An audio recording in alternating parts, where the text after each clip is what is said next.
In today's video, we shall present a very important column, A Strategic Neglect, written by famous writer and analyst Durdana Najam. In last part of the video, a brief analysis shall also be covered. Please feel free to express your views in comment section. The global contest for power is being redefined, not by oil nor by traditional trade routes, but by control over critical minerals. Copper, lithium, and rare earth elements now underpin everything from electric vehicles and renewable energy systems to advanced defense technologies. These are not just economic inputs, they are strategic assets. In the emerging order, access to these resources determines technological leadership, industrial resilience, and military capability. This is where China has built a decisive edge. Over the past 2 decades, Beijing has secured dominance not only in mining, but more importantly, in processing and refining. Today, a significant portion of the world's critical minerals passes through Chinese-controlled supply chains. The U.S. response has been to push for supply chain diversification. The logic is clear: reduce reliance on China by developing alternative sources and routes.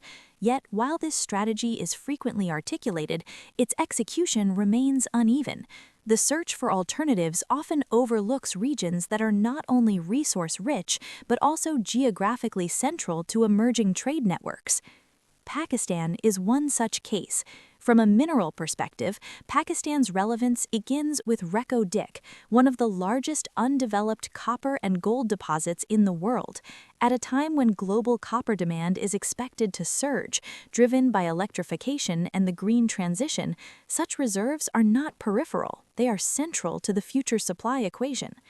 But Pakistan's importance cannot be understood through minerals alone. Its geographic position elevates its strategic value. Sitting at the intersection of South Asia, Central Asia, and the Middle East, Pakistan offers a rare combination: resource potential and connectivity. It provides the most direct access to the Arabian Sea for landlocked Central Asian states and serves as a natural corridor linking inland resource zones to global markets. In supply chain terms, this dual role as both source and transit route is difficult to replicate. This is precisely why China has moved decisively to anchor its presence in Pakistan.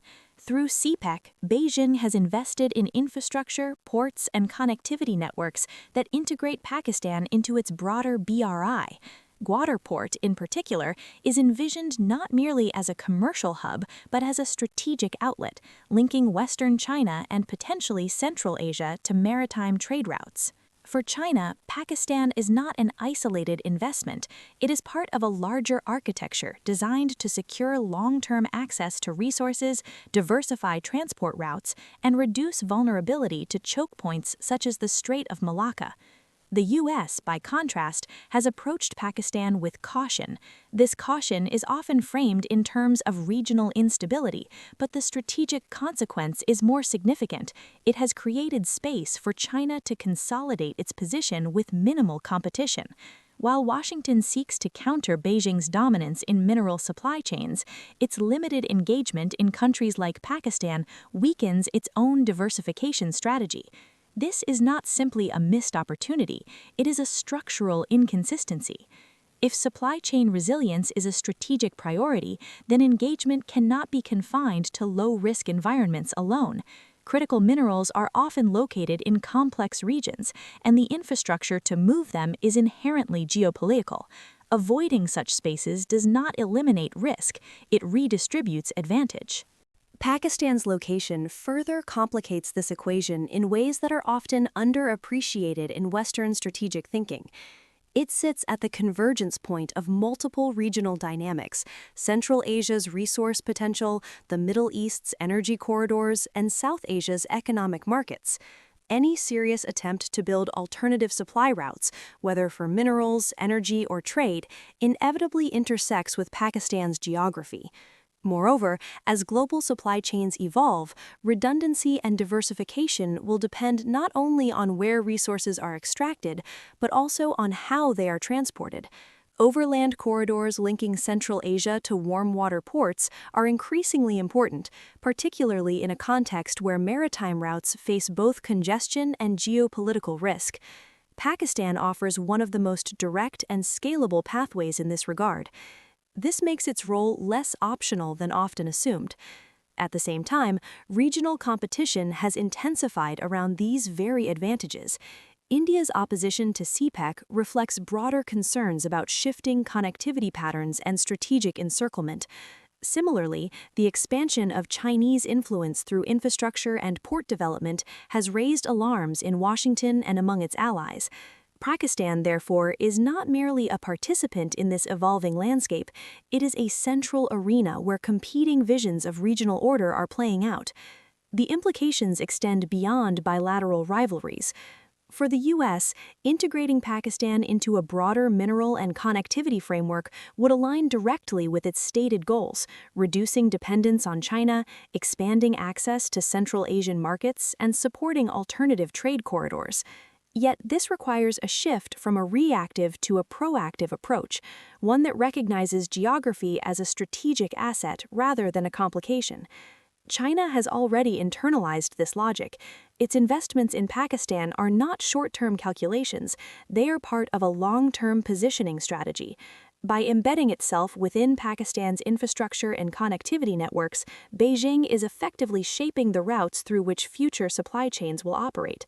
The longer this dynamic continues unchallenged, the more difficult it becomes to rebalance.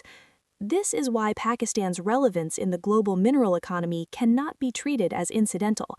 It is not just another resource holder, it is a geographic pivot. Its mineral reserves, when combined with its location, create a strategic proposition that directly intersects with great power competition. The current trajectory, however, suggests a widening gap.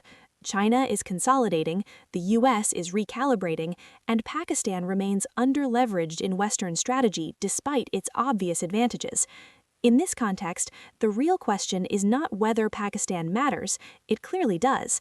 The question is whether global powers, particularly the U.S., are willing to align their strategies with this reality. Because in a world where minerals define power, geography determines access. And in that equation, Pakistan sits at a point that is too critical to ignore, yet too important to approach with hesitation. The column by Durdana Najam argues that global power is increasingly shaped by control over critical minerals and supply chains where China has gained a decisive advantage through long-term strategic investments, particularly in regions like Pakistan. The author highlights a key contradiction in United States policy. While it seeks to reduce dependence on China, it avoids engaging deeply in geopolitically complex but crucial locations such as Pakistan, thereby weakening its own strategy. Pakistan is presented as a vital link due to its mineral resources and strategic geography, especially as a corridor connecting Central Asia to global markets. The analysis effectively underscores that ignoring Pakistan is not just a missed opportunity, but a structural flaw in Western strategic thinking, although it somewhat downplays internal risks that shape external hesitation. Thank you for watching. If you like the video, do like, share, and subscribe.